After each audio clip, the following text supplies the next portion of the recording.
우리 찬양 받으신 주님께 감사와 영광의 박수 올려드리겠습니다. 우리 남성 중창단 콰이어, 바이올린, 피아노 연습하시느라 너무 수고하셨고요. 네, 이 중학교 때 생각이 나네요. 칸타타 하기 위해서 2달 정도 매일 모여서 연습하고 찬양. 근데 그게 은혜였던 것 같아요. 함께 모여서 이렇게 해나가는 그 은혜. 정말 수고하셨습니다. 한 번 이렇게 공연하지만 이 하나님께 올려드린 이 찬양이 얼마나 많은 시간 함께 했는지를 보여주는 겁니다. 너무나 감사하고요. 내년에는 좀 더 많은 분들이 하나님께 나아가기를 소망합니다. 이왕이면 다 나오셔서 전 교인의 콰이어화, 얼마나 멋있을까. 그런 생각이 듭니다. 찬양이 이루어지는 동안 눈을 감고 이렇게 찬양의 그 은미를 이렇게 생각해 봤는데요. 오늘 말씀 13절과 14절에 그 감동이 이렇게 올라오더라고요. 물론 천군 천사의 찬양가는 갔다 오르면 거짓말이죠. 근데 그 아름다움의 감복에 올라오고 특별히요. 양장로님의 은혜로운 이 찬양의 소리가 왜냐하면 매일 새벽 기도마다 이게 익숙해져 있잖아요. 이게요. 정말로 이렇게요. 그러면서 우리 양장로님의 찬양이 더 은혜로워졌다라는 게 정말입니다. 목사 거짓말 안 합니다. 새벽 기도 오셔서 찬양으로 섬기세요. 그러면 양장로님처럼 이렇게요. 일부러 제가 눈을 감고 찬양을 음미했습니다. 하나님께서 얼마나 기뻐하실까. 이 찬양 가운데 임하시는 주님을 선포하며 하나님께 경배 드립니다. 선포합니다. 예배가 은혜입니다. 예배가 축복입니다. 예배가 특권입니다. 아무나 드리는 것이 아니라는 겁니다. 오늘 저와 여러분이 이렇게 나와서 하나님께 예배 드림이 축복이요 은혜임을 선포합니다. 계속해서 우리 내년을 위해서 기도해 주시고요. 특별히 1월 1일 신년 감사 예배로 드립니다. 함께 기도해 주시고요. 그리고 1월 첫째 주, 둘째 주 주일에는 전도 대상자와 전도 헌금 작정이 있습니다. 기도로 꼭 준비해 주시고 닥쳐서 누굴 쓸까 고민하지 마시고 계속 기도하시면서 주님이 주시는 그 이름을 적어내시어 그분을 하나님께로 인도하는 저와 여러분의 되기를 주님의 이름으로 축원합니다. 말씀 앞에 먼저 기도함으로 나아갑니다. 하나님 감사합니다. 오늘 거룩한 주일 성탄주일 맞이하여 주님의 말씀으로 우리를 이끌어 주심에 감사합니다. 사모합니다. 부어주시옵소서. 들은 말씀대로 살아내게 하여 주시옵소서. 예수님의 이름으로 기도합니다. 아멘. 오늘은 성탄절입니다. 성탄주일, 그렇죠? 네, 성탄주일입니다. 옆에 계신 분에게 이렇게 인사합니다. 메리 크리스마스. 한 번 더 인사합니다. 해피 크리스마스. 네, 저와 여러분이 습관적으로 인사하는 메리 크리스마스, 그렇죠? 거의 습관이 됐어요. 네, 이 메리라는 단어 MERRY는요, 기쁜, 행복한, 즐거운이란 뜻이에요. 다 아시죠? 네, 즐거운, 기쁜, 행복한 그러한 성탄절이 되세요. 크리스마스가 되세요라는 축복의 인사입니다. 그러면 여러분은 얼마나 기쁘세요? 네, 저희들이 인사하잖아요. 메리 크리스마스. 네, 여러분은 얼마나 기쁘세요? 얼마나 즐거우세요? 얼마나 행복하세요? 네, 메리 크리스마스. 메리가 행복하다, 기쁘다, 즐겁다는 뜻이니까요. 네. 여러분 얼마나 이 성탄절을 맞이하며 크리스마스를 맞이하며 오늘 성탄주일을 맞이해서 특별히 그리고 이번 목요일 성탄 이 버스킹 예배를 앞두고 얼마나 흥분이 되세요? 얼마나 기쁘세요? 얼마나 즐거우세요? 얼마나 행복하세요? 네. 인간이 누리는 기쁨에는 일반적으로 3가지의 기쁨이 있다라고 이 심리학자들이 이야기합니다. 3가지의 기쁨. 첫 번째는 상황에 따른 일시적인 기쁨입니다. 상황에 따른 일시적인 기쁨. 대부분 말초 신경을 자극하여 얻는 감각적인 기쁨이죠. 이를 환희라고 합니다. 환희. 네. 쾌락을 추구하고 흥분을 추구하는 가장 대표적인 게 눈 오는 날 뛰노는 강아지의 기쁨. 이겁니다. 눈 오는 뛰노는 날. 그리고 이 기쁨을 추구하는 사람들 사이에 이렇게 회자되는 웃지 못할 이야기가 하나 있습니다. 이 기쁨을 추구하는 사람들은 이런 얘기를 합니다. 심심한 천국보다 재미있는 지옥이 낫다. 네, 지옥이 낫다. 이 세상을 살아가면서 온갖 죄악 가운데 쾌락을 추구하겠다는 거죠. 쾌락을 추구하겠다. 심심하게 살아가는 것보다 쾌락 추구하면서 살아가는 그 기쁨을 추구하는 게 바로 첫 번째 기쁨. 두 번째는 성취나 타인과의 비교에서 오는 기쁨입니다. 이걸 희열이라고 합니다. 희열. 네. 성취가 이루어졌을 때, 그리고 타인과의 비교 가운데서 내가 우위에 있다라고 생각할 때 오는 그 희열의 기쁨이 있다는 겁니다. 부, 명예, 성공, 출세 등 이 땅의 것을 취하는 기쁨입니다. 네, 대부분 우리 성도들이 느끼는 기쁨 중에 하나가 이거죠. 네, 여러분의 자녀가 서울대 수석 입학했다고 했을 때 기쁘잖아요. 기쁘잖아요. 그렇잖아요. 네, 이런 희열이 있습니다. 네, 내가 승진했을 때, 내가 사장이 됐을 때, 네, 이런 희열적 기쁨이 있다는 겁니다. 마지막으로 세 번째로 내면적이고 지속적인 기쁨이 있다라고 이야기합니다. 내면적인 기쁨, 지속적인 기쁨, 평온의 기쁨, 영적 기쁨이죠. 이게 바로 크리스마스 기쁨입니다. 네, 이게 바로 크리스마스 기쁨. 그 기쁨은 오늘 말씀을 통해 첫째, 하늘이 전해준 크고 좋은 소식의 기쁨이라는 것입니다. 어떤 기쁨이요? 하늘이 전해준 크고 좋은 소식의 기쁨입니다. 세상이 주는 기쁨이 아니라는 겁니다. 이 크리스마스의 기쁨, 내면적인 기쁨, 영혼의 기쁨, 영원히 지속된 이 기쁨은요, 세상이 줄 수 없다는 겁니다. 하나님이 주시는, 하늘에서 부어주시는 그 복음의 큰 기쁨이라는 사실입니다. 예수님께서 이 땅에 오신 그 이유는 이 세상에 크리스마스라는 할러데이의 기쁨을 주고자 오신 게 아닙니다. 네. 그리고 이 세상을 행복하고 더 즐거운 세상으로 만들려고 오신 것도 아닙니다. 주님이 오신 거는요, 죄악으로 뒤덮인 소망 없는 절망 가운데 있는 이 세상에 소망의 빛을 비춰주시기 위하여 저와 여러분의 죄악을 해결하시고 영원한 생명의 구원으로 이끌기 위하여 그래서 오신 겁니다. 그래서 아기 예수의 나심이 복음입니다. 그래서 좋은 소식입니다. 그래서 큰 기쁨입니다. 우리에게 소망을 주는 큰 기쁨이 되는 것입니다. 크리스마스의 본질적 기쁨은요, 가난한 사람을 구제하거나 또는 병든 사람을 돌보는 기쁨이 아닙니다. 크리스마스의 본질적인 기쁨은 가난한 사람을 구제하거나 아픈 사람, 힘든 사람, 이 병든 사람을 도와주고 이 돌보는 기쁨이 아닙니다. 오랫동안 잊고 지내던 친구에게 크리스마스 카드를 보내거나 아이들에게 성탄 선물을 주는 기쁨도 아닙니다. 잠시 후면 사라지는 세상의 기쁨이 아니라는 겁니다. 이 크리스마스의 기쁨, 하나님이 주시는 기쁨은요, 낭만적 기쁨이 아닙니다. 감상적 기쁨이 아닙니다. 몽환적 기쁨이 아닙니다. 24일 눈 오는 날 카페에 앉아서 라떼 마시면서 누리는 그러한 몽환적 기쁨이 아니라는 겁니다. 사랑하는 여인의 손을 붙잡고 이 24일, 25일을 바라보는 그런 기쁨이 아니라는 겁니다. 영원한 감동과 감격과 감사를 불러일으키는 감복의 기쁨이라는 겁니다. 영원 깊은 곳에서 설레임의 기쁨이라는 겁니다. 이 기쁨 있으신지요? 한번 솔직히 여러분에게 질문해 보시기 바랍니다. 이 성탄절을 맞이하면서 오늘 특별히 성탄절을 맞이하면 이 기쁨이 나에게 있는가? 진국의 기쁨입니다. 진국의 기쁨. 기억하십시오. 예수님을 만나는 것이 가장 큰 기쁨이고요. 예수님을 영접하는 것이 최고의 축복이고요. 그리고 예수님과 함께하는 것이 최상의 행복입니다. 이 기쁨은요, 목숨 걸 수 있는 기쁨이에요.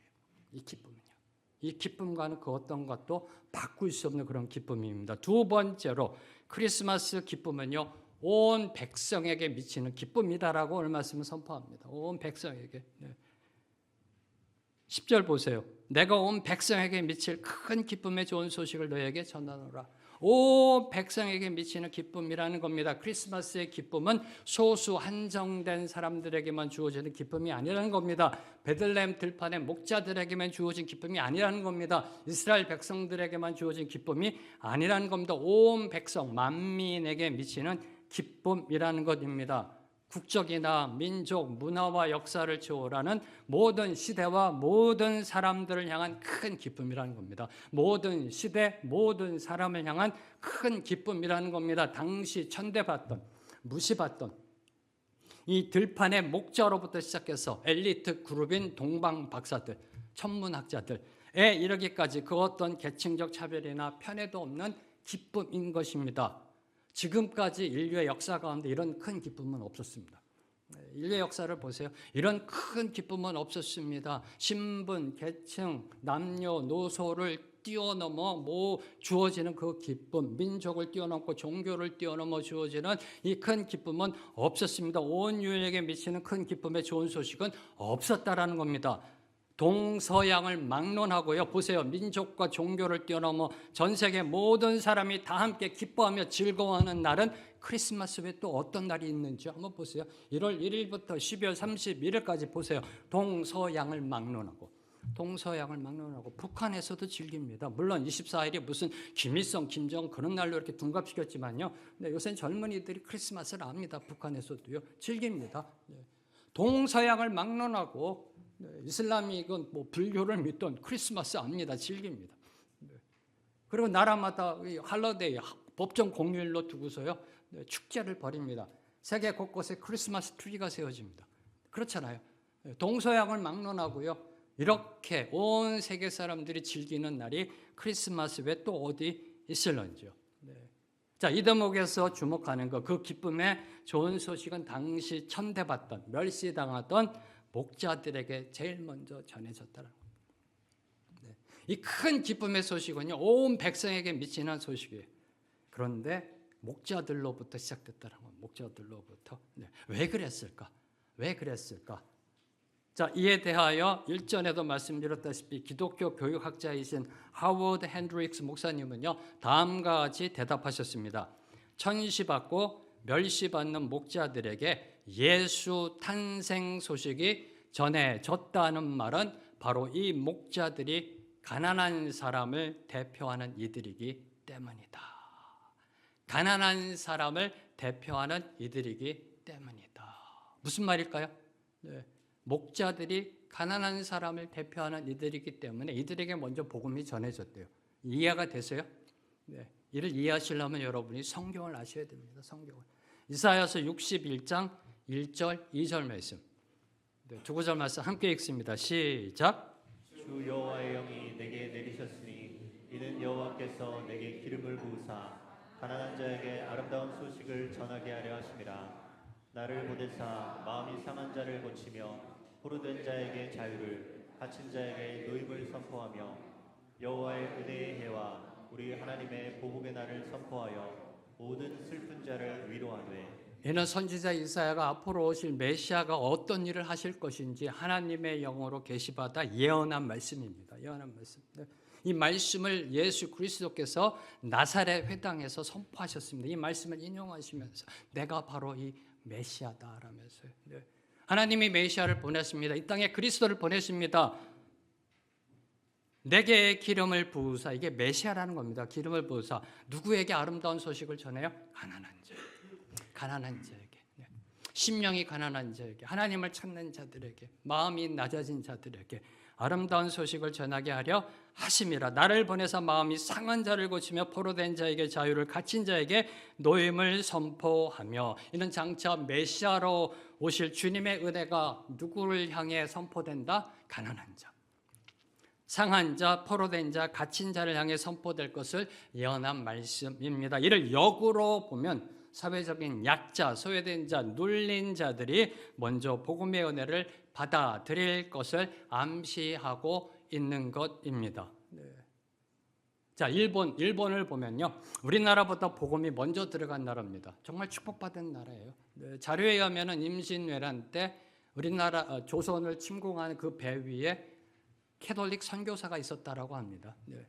정말 축복받은 나라예요. 축복받은 나라. 14세기, 15세기에 이 복음이 들어간 나라입니다.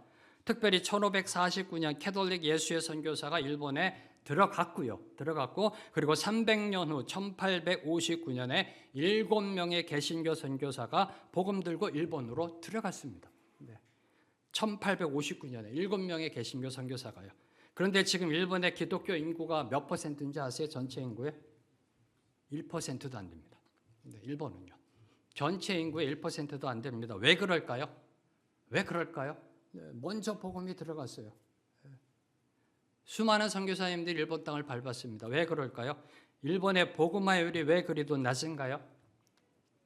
일본 기독교는 엘리트 종교로 접근했기 때문입니다. 엘리트 종교로 선교사들이 일본의 상류사회 지식계층을 타겟으로 복음을 전하였습니다. 그 결과가 지금의 모습이라는 겁니다. 지금의 모습. 반면에 한국에 들어온 선교사님들은 누구에게 복음을 전했나요? 평민계층이라는 겁니다. 평민계층.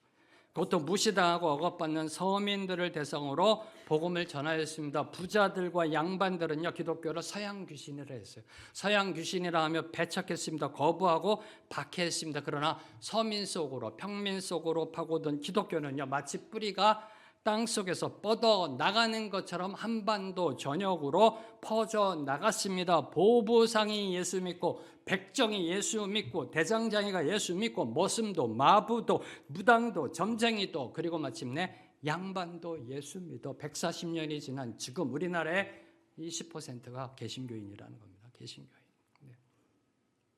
온 백성을 향해 미치는 좋은 소식입니다. 이 좋은 소식이, 이 기쁨이 누구를 향해 먼저 선포되어졌다? 가난한 자, 가난한 자.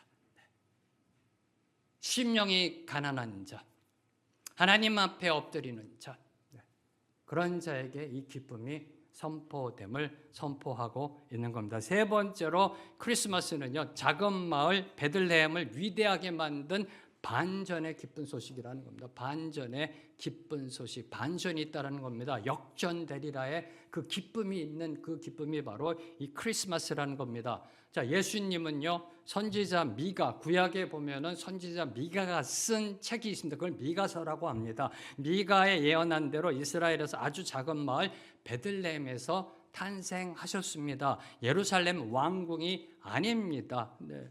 예루살렘 왕궁이 세겜이 아닙니다. 네.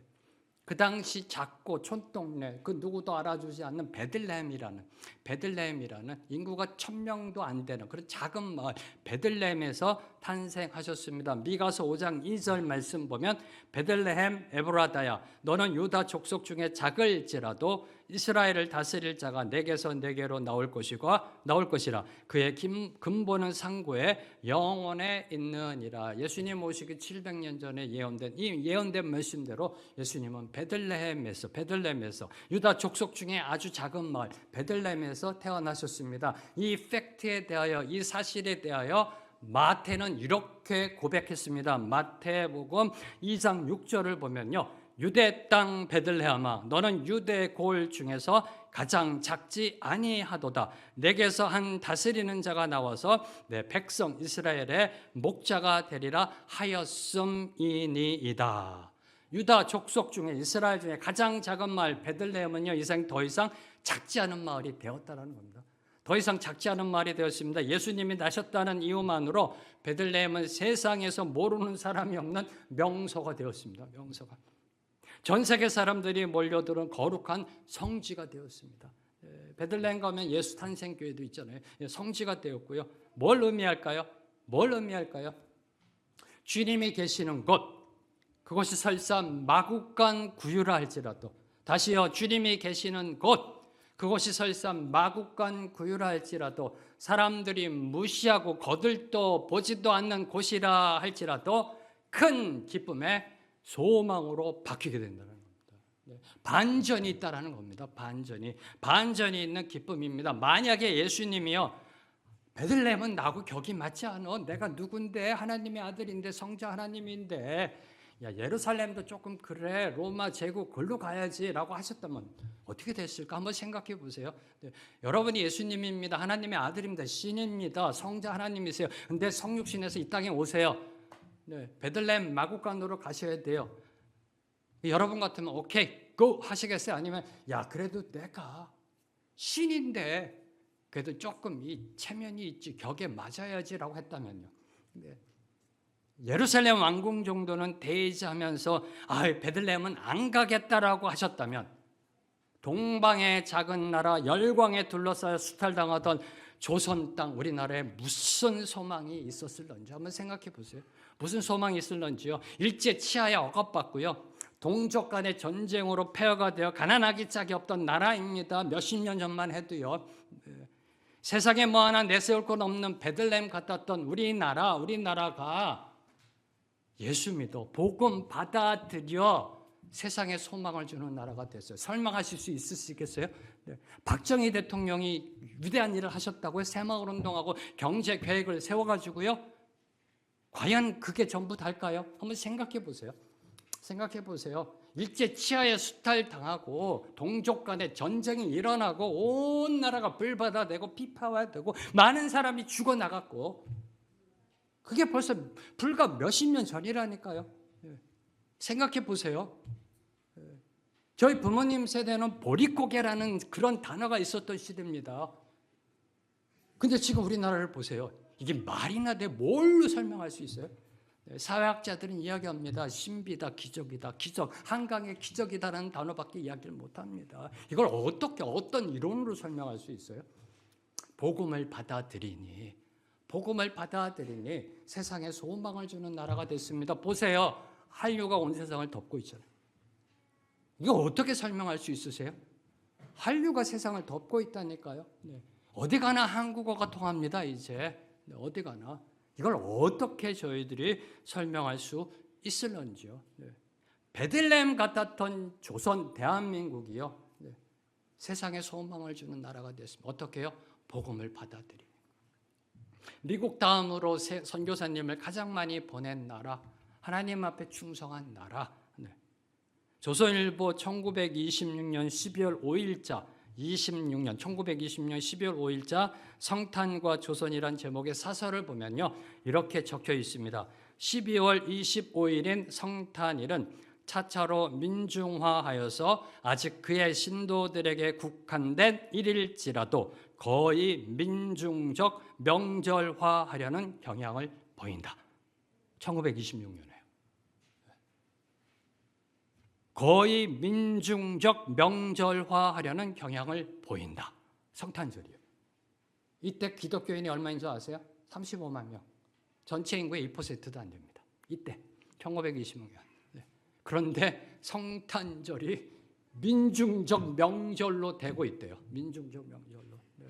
복음이 들어옴으로 축복받은 겁니다. 기억하십시오. 한국 교회는 예루살렘이 아닌 베들레헴에서 양치던 작은 자들이 모여 부흥을 이루어 온 것입니다. 이를 놓치면 유럽의 교회 모습으로 갈 수밖에 없습니다. 이를 놓치면 하나님의 축복의 길에서 멀어질 수밖에 없습니다. 자, 네 번째로 크리스마스는 우리로 하여금 주님을 찬양하게 만드는 할렐루야의 기쁨입니다. 할렐루야의 기쁨. 네. 천사가 목자들에게 그리스도의 탄생 크리스마스 소식을 전하다 무슨 일이 일어났나요? 13절과 14절. 네. 수많은 천군 천사들이 때로 몰려와 찬양하기 시작합니다. 지극히 높은 곳에서는 하나님께 영광이요 땅에서는 하나님이 기뻐하신 사람들 중에 평화로다 하면서요 하나님을 찬송하였습니다. 복음이 선포됐습니다. 이 땅에 하나님의 구원의 복음이 선포됐습니다. 그러자 하늘에서는 천군 천사들이 함께 모여 찬양합니다. 지극히 높은 곳에서는 하나님께 영광이요 땅에서는 하나님의 은혜 받은 자, 기뻐하심을 받은 자, 은총 입은 자, 구원 받은 자 중에 평화로다라고 찬양의 소리가 울려 퍼졌습니다. 이는 인류 역사상 최초의 메시아 공연입니다. 메시아 공연. 네, 메시아 공연. 네, 할렐루야의 공연입니다. 할렐루야. 네, 오늘도 우리 그 콰이어가 찬양했잖아요. 네, 네. 이 최초의 메시아 공연입니다. 그것도 이 땅이 아닌 하늘에서 천군 천사들이 전부 다 모여 부른 최초의 메시아 공연이었습니다. 아마도요 천상의 오케스트라가 총 집합했을 겁니다. 콰이어 다 집합했을 겁니다. 4부, 8부, 16부, 32부 낼 수 있는 모든 화음으로 찬양했을 겁니다.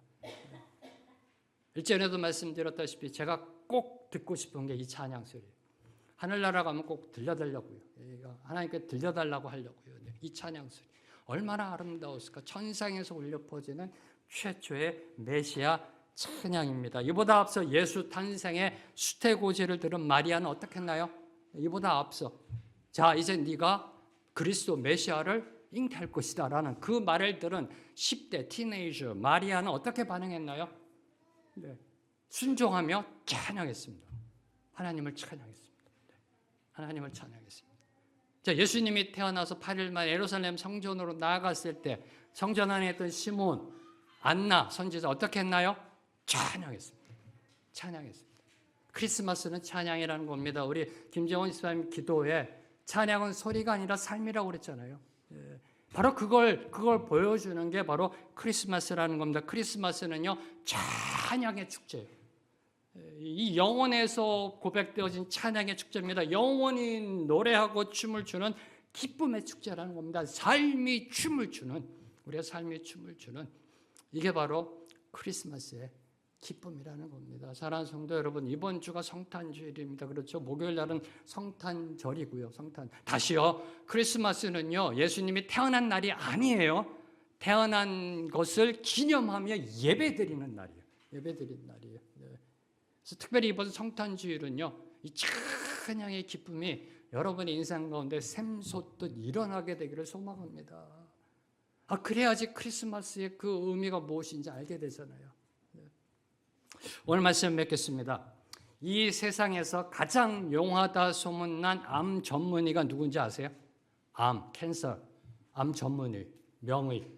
이 세상에서 대한민국 포함해서 온 세상에서 가장 용하다 소문난 암 전문의가 누구인지 아세요? 감사하게도요, 한국분이시더라고요. 한국분. 네. 김의신 박사라고요. 김의신 박사라고 생존하고 계신 한국분이세요. 저는 이걸 찾다가요, 너무 감사했어요. 너무 감사했어요. 김의신 박사, 세계 최고 암 치료 기관인 MD 앤더슨 암센터에서 32년간 종신 교수로 일하시면서 미국 최고의 의사에 11차례나 선정되었던 세계적인 암 권위자세요. 명의입니다. 명의. 네. 한국분이세요. 할렐루야. 네. 김의신 박사님입니다. 이분께 한번 진찰받으려면 얼마나 기다려야 할까요? 이 생각을 한번 해봤어요. 네. 이분께 한번 진찰받으려면 얼마나 기다려야 될까? 온 세계가 아는 명의라니까요. 네.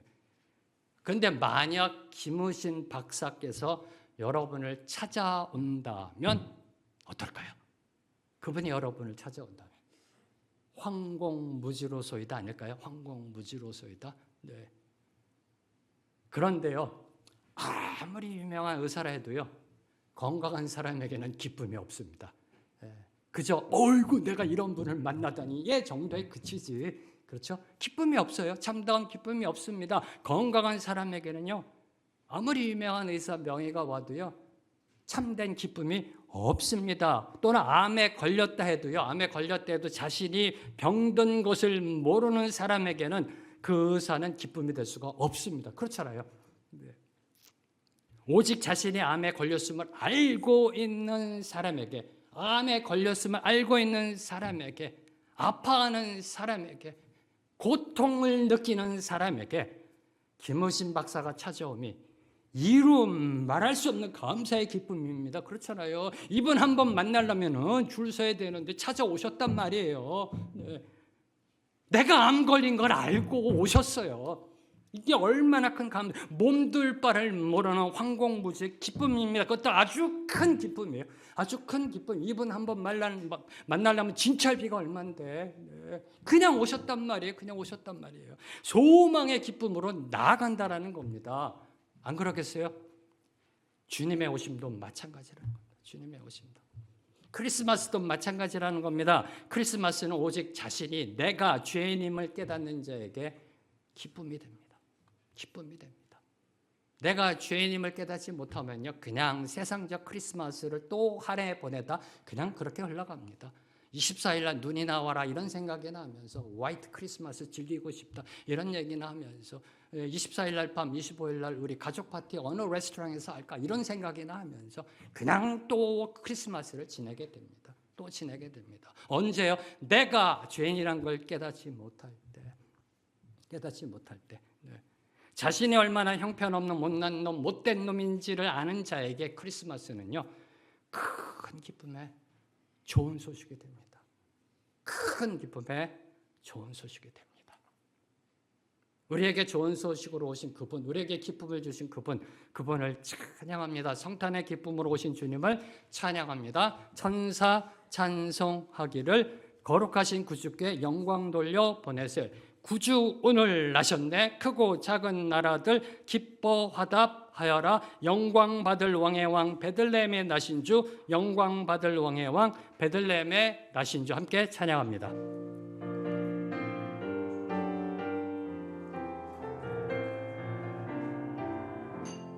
천사 찬송하기를 거룩하신 구주께 영광 돌려보내세. 구주 오늘 나셨네. 크고 작은 나라들 기뻐와 답하여라.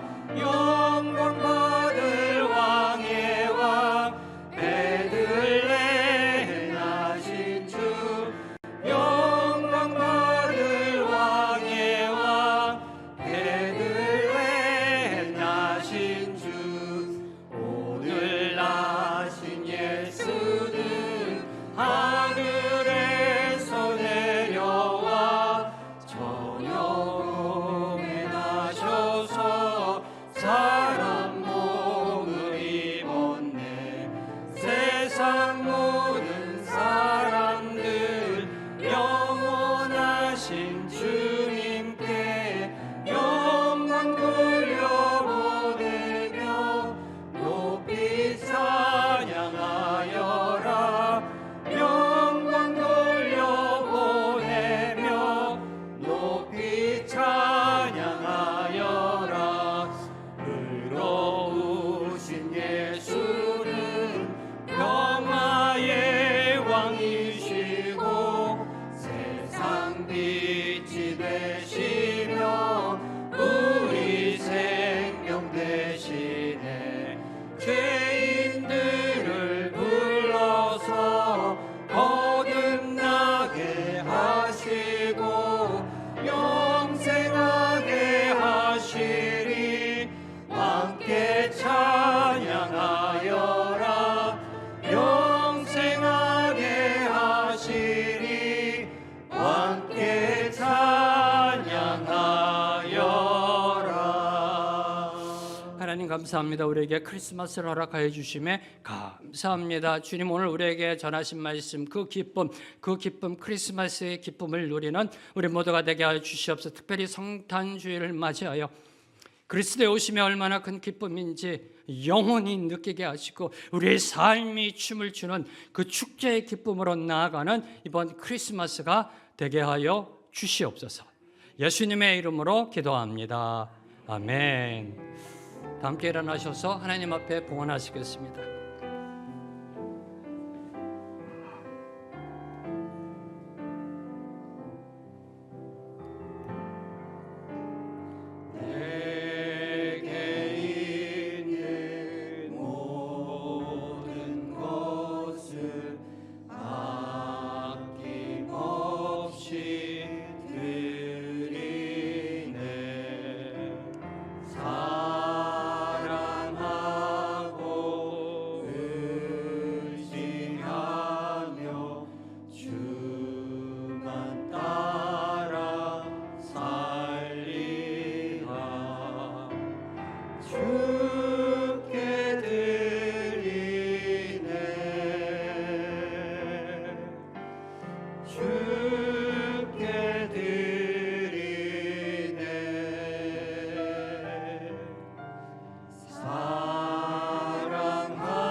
주님의 이 찬양의 고백처럼 모두 다 주님께 드립니다. 우리 인생도 물질도 생명도 주님께 드립니다. 우리에게 크리스마스를 허락하시어 영생의 구원으로 이끄신 그 은혜 감사하여 우리에게 허락하신 물질의 축복 중의 일부를 다시 주님 손에 올려드립니다. 주님, 예물이 올려드려짐 속에 모든 것이 주님의 은혜임을 고백하게 하옵소서. 모든 것이 주님이 주신 것임을 간증하게 하여 주시옵시고 이 예물이 사용되어지는 곳에 주님의 영광만이 드러나게 하시고 주님이 세워지는 생명의 길 교회 위에 귀하게 쓰임받게 하여 주시옵소서. 이제는 우리 주 예수 그리스도의 은혜와 하나님 아버지의 무한하신 사랑과 성령님의 교통하심이 오늘 주신 말씀 붙잡고 크리스마스의 기쁨을 향해 나아가는 주님의 모든 백성들 위해, 주님의 모든 교회와 선교사님들과 이 나라 이 민족 위에 지금부터 영원토록 함께 하시길 간절히 축원합니다.